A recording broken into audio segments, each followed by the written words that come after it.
This is DJ Fish, or Fish to Go Movie Reviews. That's the picture. Alright, I'm sorry. Let's get serious. Welcome to day 53 of my 100 Days, 100 Movies challenge. And I'm sort of going back and forth between decades. I don't really know why. Maybe it's because the 1940s were just a gay old time. You know what I mean, right? Yeah. And from the late 1920s to early 1940s, director Ernst Lubitsch made some of Hollywood's most memorable musicals and comedies. The first movie I ever saw of his was 1 Hour with You with Maurice Chevalier from 1932, and it's seriously very, very funny. Another great film of his is To Be or Not to Be, which was, I think, remade by Mel Brooks sometime in the 1980s. So today I decided to watch another one of his considered gems from 1943 called Heaven Can Wait, his first Technicolor feature. Does it really compare to his other comedies of the era? Let's find out. Michael? Yeah. You know what to do. Oh, I'm so glad you assumed.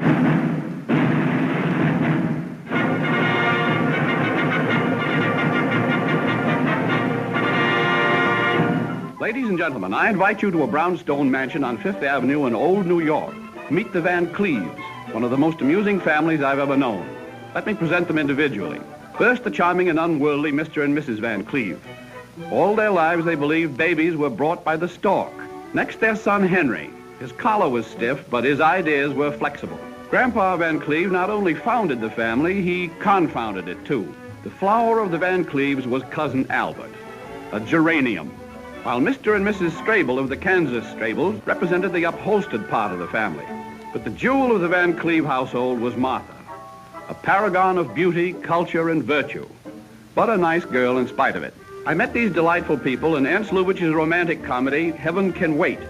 Damn you, pre-1960s trailers! Oh well. The film's skeletal story is revolved around Henry Van Cleve, played by Don Ameche. He enters the reception area of hell and meets someone who is supposed to resemble Satan. He pleads to him that he deserves to be admitted to hell based on the life he's led. And in order to prove himself, he tells Satan his life story. Now for the main stuff. It's late 19th century New York, and Henry Van Cleve is a spoiled only child of wealthy and oblivious parents. He grows up alongside his much more classy and sophisticated cousin Albert. And it turns out Albert is marrying Martha, a girl that Henry fell in love with not too long before the engagement. So Henry and Martha both run away together and get married, despite their parents' wishes. The film goes on throughout Henry's life, showing the events that will eventually lead us back to the reception area in hell. Kinda like bookends. But I won't necessarily give away why he thinks he's bad. Now, if I had seen this movie first before I had seen any other Ernst Lubitsch movie, I might have found this to be a great classic. It's fine and it's funny, but I don't see it in the same vein as his other films. As his first Technicolor feature, it took a bit to get used to. But this is a rather great looking film. It slowly but surely goes along Henry's life, and while the laughs do come few and far between, you can still appreciate the interplay between the characters and the camera work. I had just seen Jean Tierney in the film The Ghost of Mrs. Muir, and she appears here again as Martha. And the two performances are different, but very good. But like The Ghost of Mrs. Muir, Heaven Can Wait has a simple story that doesn't really go anywhere. It's really more about the screenplay and the romance and how it steadily transforms throughout the picture. I just thought the actress connection was a little interesting.